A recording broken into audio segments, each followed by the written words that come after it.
kita akan memulai ibadah kita pada siang hari ini. Sebelumnya Cici undang untuk bangkit berdiri, kita mengangkat satu lagu puja. Terima kasih Tuhan untuk kasih setiamu yang ku alami di dalam hidupku. Semuanya siap, sungguh-sungguh lipat tangannya dan tutup matanya.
Ya Tuhan, terima kasih atas berkat kesempatan yang Tuhan berikan pada hari ini, sehingga kami boleh datang beribadah, memuji dan mendengarkan firman Tuhan. Kiranya Tuhan berkenan atas puji-pujian kami. Di dalam nama Tuhan Yesus kami berdoa. Cici Meme sapa lagi, sekali lagi selamat siang adik-adik. Iya siang, kita mau semuanya kasih senyumnya. Walaupun Cici gak bisa lihat senyumnya, gak bisa lihat gimana mukanya, tapi Cici mau kalian semua senyum. Kenapa? Karena kita senang, kita sedang beribadah kepada Tuhan. Kita senang melihat kalau teman-teman kita juga beribadah dan kita nggak puja. It's good to see you here with me. I'm so glad that you came. It's good to see you here with me. I'm so glad that you came. It's good to see. It's good to see you here with me. I'm so glad that you came. It's good. It's good to see you here with me. I'm so glad that you came. It's good. It's good to see you here with me.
here with me. I'm so glad that you came. It's good to see you here with me. I'm so glad that you came. Bersama-sama dulu. The Lord love you. So do I. The Lord you. So do I. It's good to see you here with me. I'm so glad that you came. Ya, kita senang kita bisa beribadah bersama-sama. Walaupun kita tidak bisa melihat satu sama lain, tidak bisa bersalaman sama-sama, ya, tapi kita percaya kalau kita beribadah bersama-sama, sekarang memuji Tuhan, pasti Tuhan itu ada di tengah-tengah kita. Tuhan Allah di tengah kita itu besar. Dia senangkan dan girangkan kita dengan sukacita. Kita akan pujian Tuhan Allah di tengah kita, besar. Tuhan Allah di tengah kita, besar. Dia senangkan dan girangkan dengan sukacita. Dia mengasihi dan bersuka karena kita. Tuhan Allah di tengah kita, besar.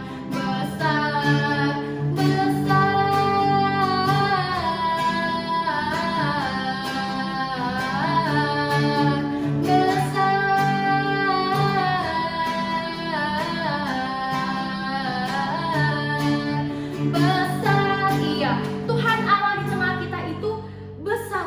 Kalau Tuhan itu Allah yang besar, berarti dia juga raja. Dia raja di atas bumi ini, raja atas bumi ini, raja di surga, yang menciptakan kita semua. Wah, dari hewan, tumbuh-tumbuhan, manusia seperti kita, Tuhan yang ciptakan. Kita akan pujian. Who is the king of the jungle? Who is the king of the universe? Who is the king of the jungle? Who is the king of the sea? Who is the king of the universe? The jungle and the sea. Who is the king? Who is the king of the jungle? Who is the king of the sea? Who is the king of the universe? The jungle and the sea. J-E-S-U-S. J-E-S-U-S. J-E-S-U-S. J-E-S-U-S. Jesus, the King of Kings. He is the King. He is the King of Kings. He is the Lord of Lords. His name is Jesus. Jesus, Jesus, Jesus.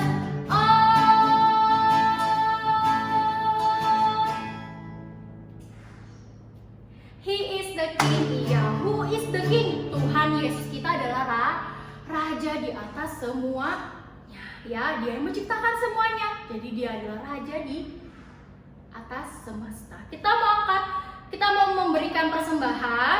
Nah, sekarang persembahannya itu kalian bisa simpan di dalam amplop dulu, lalu nanti disimpan dulu di rumah. Nanti kalau kita udah sama-sama ibadah di gereja, baru boleh masukkan lagi ke dalam gereja. Atau nih di depan ada apa nih? Di depan ini adalah nomor rekening gereja. Jadi kalian bisa minta tolong mama, papa untuk memberikan persembahan lewat rekening ya. Nanti boleh dilihat, kalau misalkan kecepatan boleh di-pause dulu sekarang, boleh dicatat dulu nomor rekeningnya. Kita mau angkat pujian. Thank you for the world so sweet. Thank you for the food we eat. Thank you for the world so sweet. Thank you for the food we eat. Nyam nyam. Thank you for the bird that sing a ling a ling.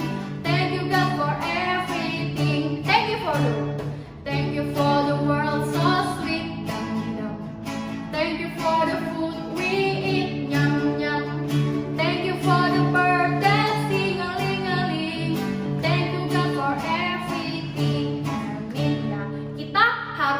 memberikan persembahan. Ya, persembahan yang harus uang, bisa persembahan tubuh kita untuk Tuhan, memberikan suara kita untuk memuji Tuhan ya. Kita harus berterima kasih atas dunia ini, atas makanan yang kita makan, atas burung-burung yang bernyanyinya cantik sekali. Kita harus berterima kasih.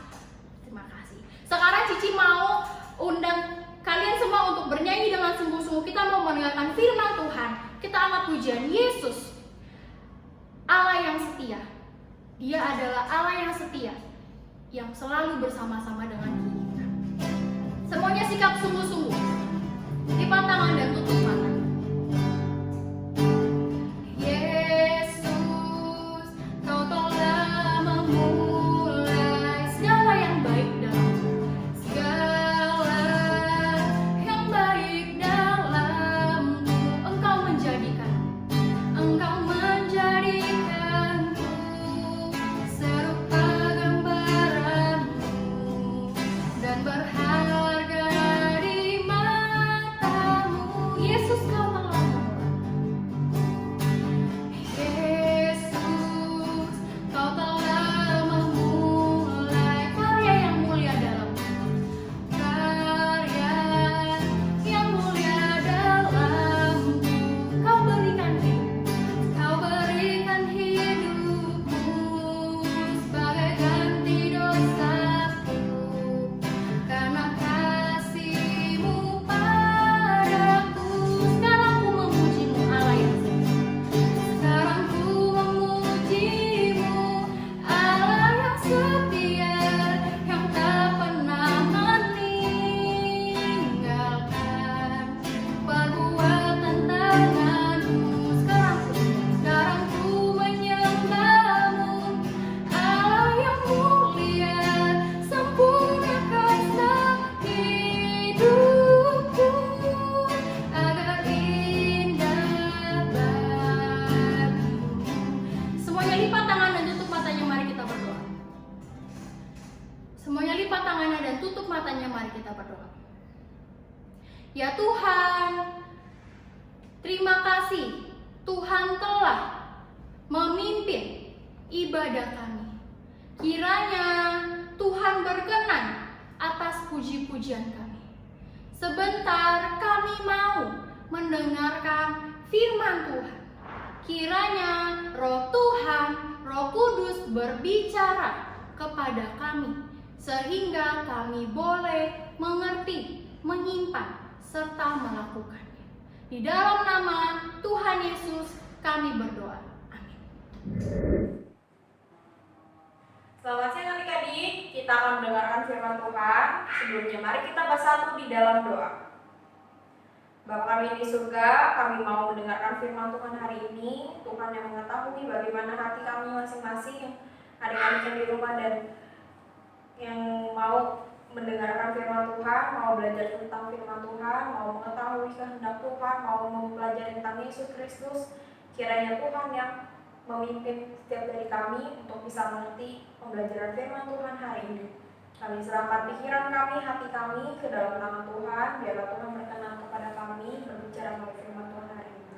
Makanya hamba yang penuh dengan kelemahan ini, penuh dengan keberdosaan ini, untuk boleh tetap bisa menyampaikan firman Tuhan dengan baik. Kami menyerahkan waktu ke depan dalam tangan Tuhan saja, dan dalam nama Yesus Kristus kami bersyukur. Amin. Mari kita buka Alkitab kita di 1 Samuel pasal yang 1 ayat 1 sampai 28. 1 Samuel pasal 1 ayat 1 sampai 28. Kita perjanjian lama.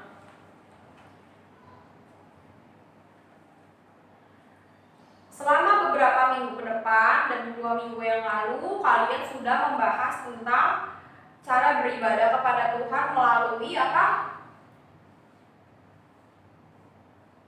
Melalui doa. Ya, doa yang kita sedang bahas adalah doa Bapa kami, doa yang Tuhan Yesus ajarkan kepada murid-muridnya, juga kepada kita semua. Hari ini kita akan membahas tentang isi doa Bapa kami. Permohonan keempat, yaitu berikanlah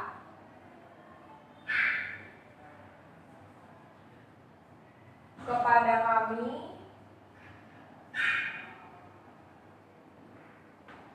makanan kami yang secukupnya.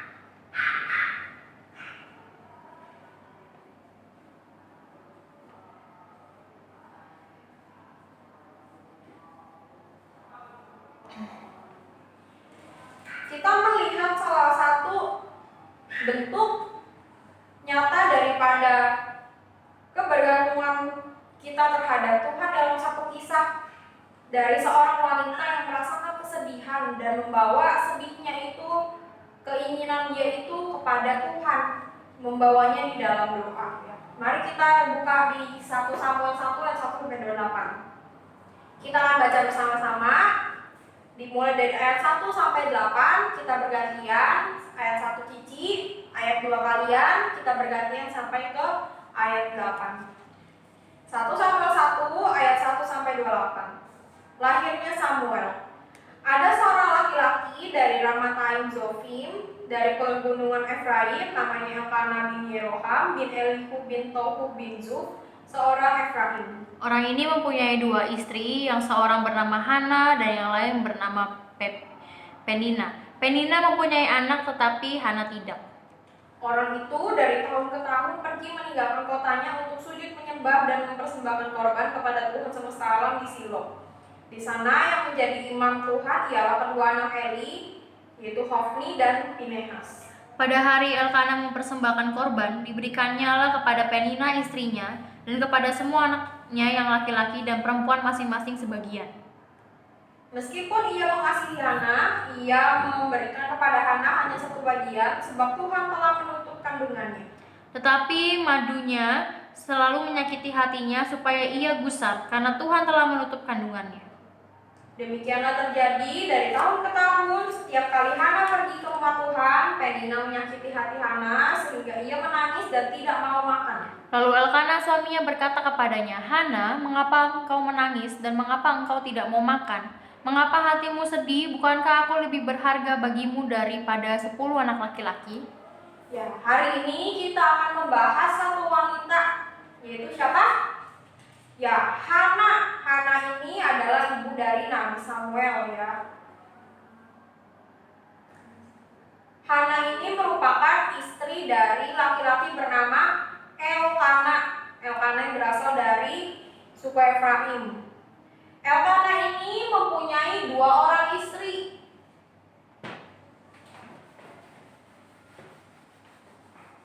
Dua orang istri yang bernama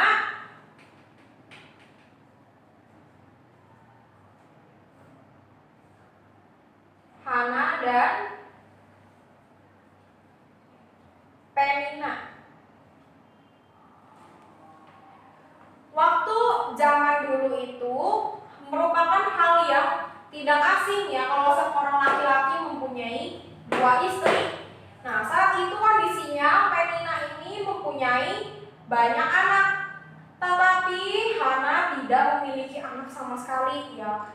Pada saat itu orang beranggapan kalau satu wanita yang sudah menikah tapi tidak punya anak, itu artinya wanita itu dihukum oleh Tuhan, kandungannya ditutup. Wanita ini sedang dihukum oleh Tuhan, dianggapnya seperti itu karena Hana sama sekali tidak punya anak, sedangkan Penina menghasilkan banyak anak ya untuk Elkanah.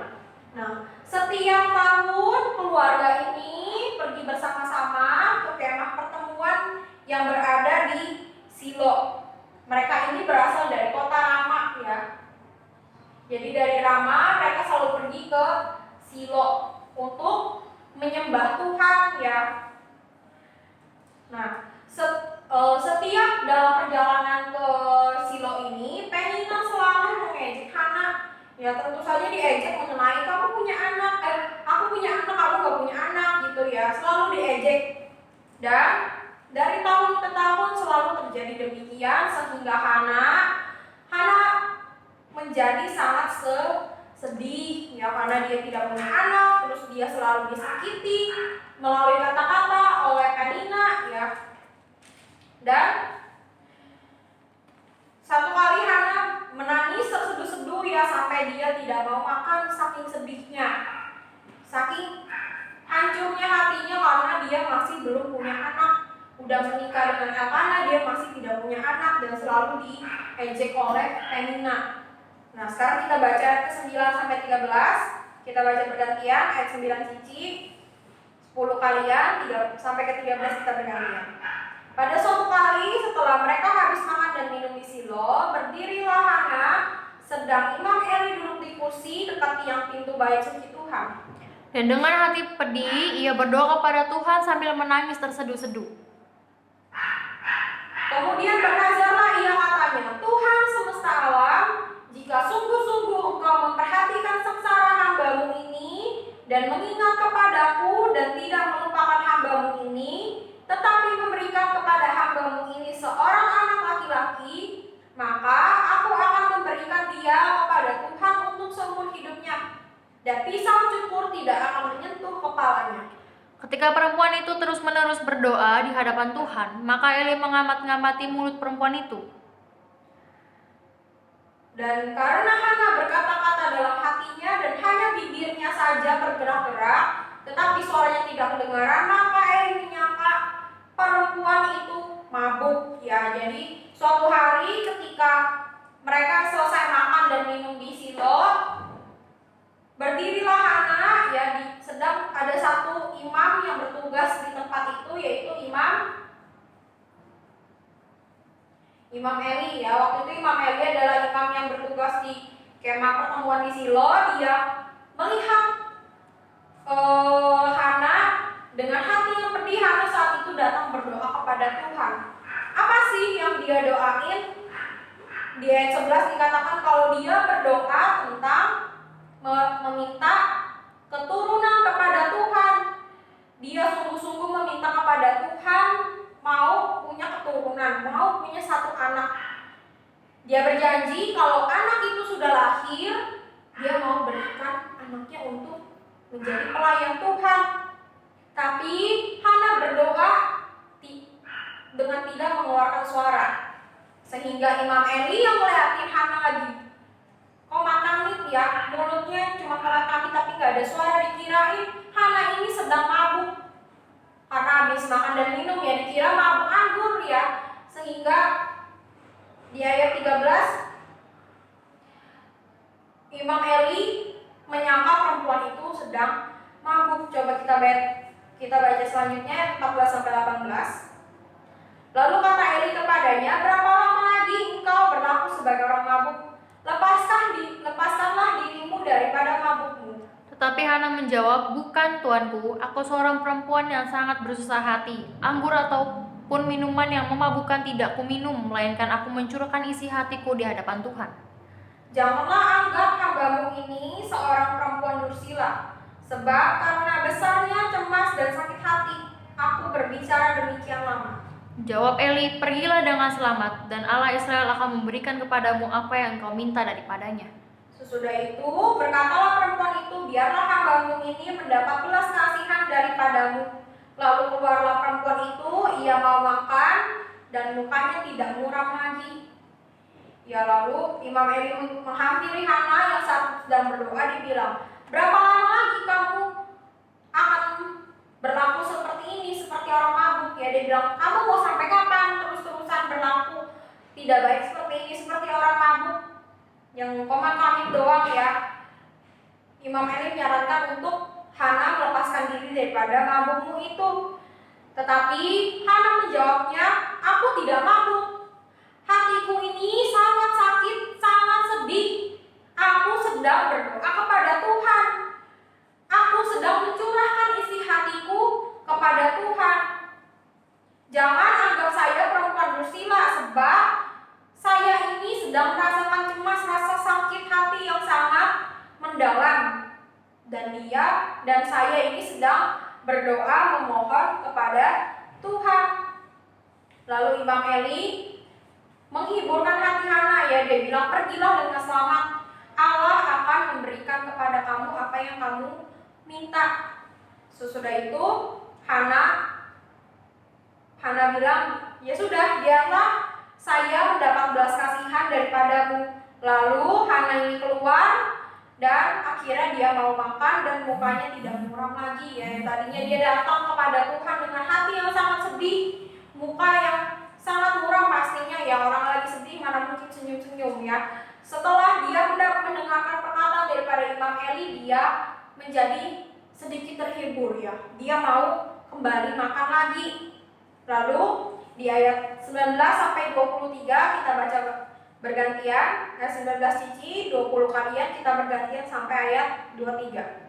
Keesokan harinya bangunlah mereka itu pagi-pagi, lalu sujud menyembah di hadapan Tuhan. Kemudian pulanglah mereka ke rumahnya di Rama. Ketika Elkana bersetubuh dengan Hana istrinya, Tuhan ingat kepadanya. Maka setahun kemudian mengandunglah Hana dan melahirkan seorang anak laki-laki. Ia menamai anak itu Samuel, sebab katanya, aku telah memintanya daripada Tuhan. Elkana laki-laki itu pergi dengan seisi rumahnya mempersembahkan korban sembelihan tahunan dan korban nazarah kepada Tuhan. Tetapi Hana tidak ikut pergi, sebab katanya kepada suaminya, nanti apabila anak itu cerai susu, aku akan mengantarkan dia, maka ia akan menghadap ke hadirat Tuhan dan tinggal di sana seumur hidupnya. Kemudian Elkana suaminya itu berkata kepadanya, perbuatlah apa yang kau pandang baik. Tinggallah sampai engkau menyapi dia, hanya Tuhan kiranya menepati janjinya. Jadi tinggallah perempuan itu dan menyusui anaknya sampai disapihnya. Lalu keesokan harinya setelah Hana datang berdoa kepada Tuhan dan mendengar kalimat penghiburan daripada Imam Eli, Hana bangun pagi-pagi lalu sujud menyembah di hadapan Tuhan. Lalu mereka semua sekeluarga pergi kembali ke rumahnya itu di Rama.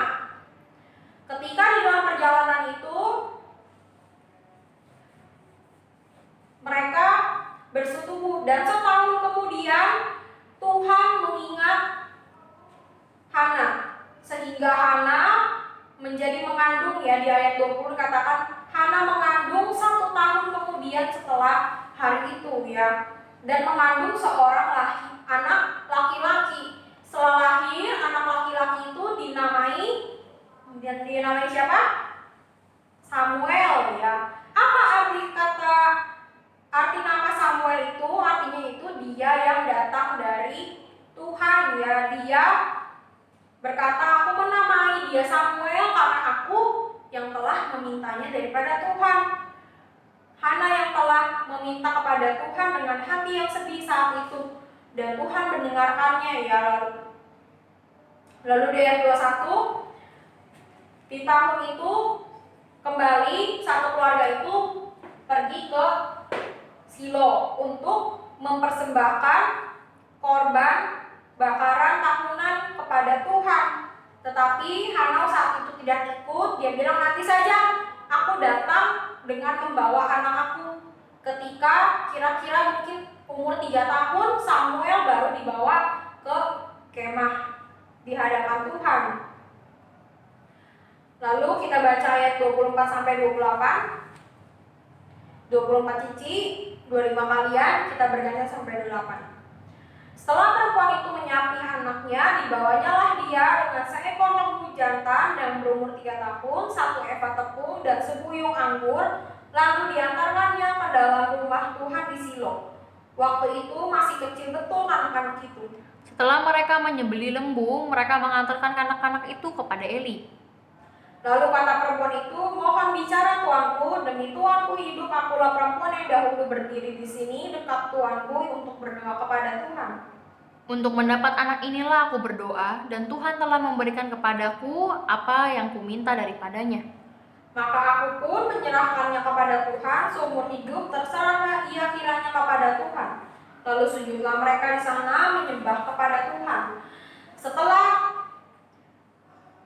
Samuel berumur kira-kira 3 tahun, Hana membawa Samuel ke rumah Tuhan yang berada di Silo ya, dengan membawa persembahan korban yang dibawanya sebagai tanda ucapan syukurnya. Setelah Hana membawa Samuel ke rumah Tuhan itu, Hana bilang ke Imam Eli ya, ini saya membawa anak yang waktu itu saya doakan. Kamu ingat gak saya waktu itu adalah wanita yang berdoa, yang menangis terseduh-seduh, yang kamu kira mabuk. Ini adalah anak yang saya doakan waktu itu, dan Tuhan telah memberikan anak ini kepada saya. Dan sekarang sesuai dengan janji saya mau membawa anak ini di hadapan Tuhan. Saya mau anak ini melayani Tuhan di rumah Tuhan. Dan dia menyerahkan kepada Imam Eli, tolong rawat dia. Saya mau dia menjadi pelayan Tuhan di tempat ini. Lalu setelah itu Hana sujud menyembah kepada Tuhan. Sekarang Cici mau tanya, waktu di awal cerita kita melihat Hana perasaannya gimana sih? Sedih ya, dia merasa sangat sedih sampai nggak mau makan ya, sangat sedih karena dia masih belum bisa punya anak. Lalu gimana caranya dia datang kepada Tuhan melalui doa? Dia datang kepada Tuhan melalui doa dengan kepercayaannya kalau Tuhan yang menyediakan apa yang dibutuhkannya. Dia datang melalui doa kepada Tuhan, menunjukkan kebergantungannya di hadapan Tuhan, meminta apa yang dia perlukan, yaitu anak. Dia mau anak ya. Dia berdoa kepada Tuhan, meminta kepada Tuhan. Lalu gimana perasaan Hana di akhir cerita? Senang ya. Sebelumnya dia merasakan sedih sebentar atau lama? Lama, bertahun-tahun dia merasakan sedih itu. Yang satu sisi karena dia gak punya anak, satu sisi lagi dia selalu diejek karena gak punya anak, ya tentu saja dia merasa sedih. Tapi Tuhan mengubah sedihnya itu menjadi perasaan yang senang, sukacita. Tapi apakah doanya itu dikabulkan secara instan? Misal hari ini Hana berdoa, besok Hana langsung hamil? Tidak. Hana harus menunggu berapa lama? 1 tahun kemudian baru Tuhan berikan anak. Tuhan menunjukkan, mengabulkan doanya sesuai dengan cara dan waktunya. Ingat, Tuhan mengabulkan doa Hana sesuai dengan waktu dan cara Tuhan. Mungkin saja doa kita bisa dijawab sekarang, juga bisa dijawab nanti, atau sama sekali Tuhan menunjukkan jalan yang lain kepada kita. Kalau kita berdoa, mendoakan satu hal yang sudah lama ya, misal kalian mendoakan, kalian mau punya sepeda, terus kalian doain udah selama 2 tahun, tapi nggak punya sepeda sampai 2 tahun. Terus kalian mikir, Tuhan kayaknya nggak dengar doa saya deh. Apakah demikian? Tidak. Ya, Tuhan sekali lagi mempunyai waktu dan caranya sendiri untuk menjawab doa kita.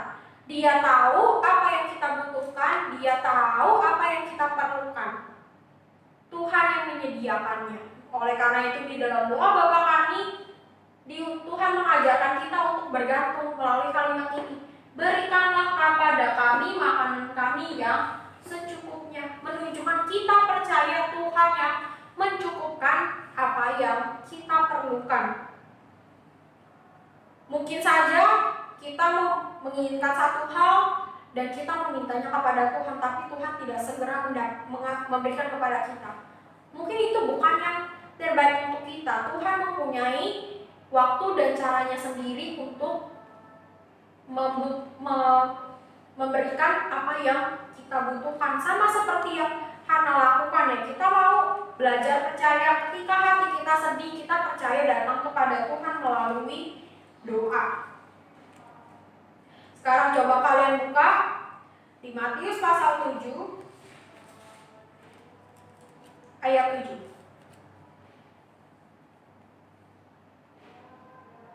Matius 7 ayat 7. Kita baca bersama-sama ya. Mintalah maka akan diberikan kepadamu, carilah maka kamu akan mendapat, ketoklah maka pintu akan dibukakan bagimu. Ya, mintalah maka akan diberikan kepadamu, carilah maka kamu akan mendapatkan, ketoklah maka pintu akan dibukakan kepadamu.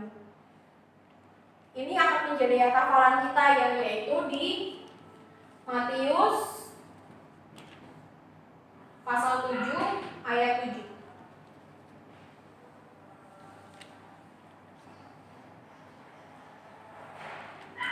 Kita harus ingat kalau di dalam hal pengabulan doa, Tuhan mempunyai cara dan waktunya sendiri untuk kita. Kita nggak tahu apa yang akan Tuhan kerjakan ya.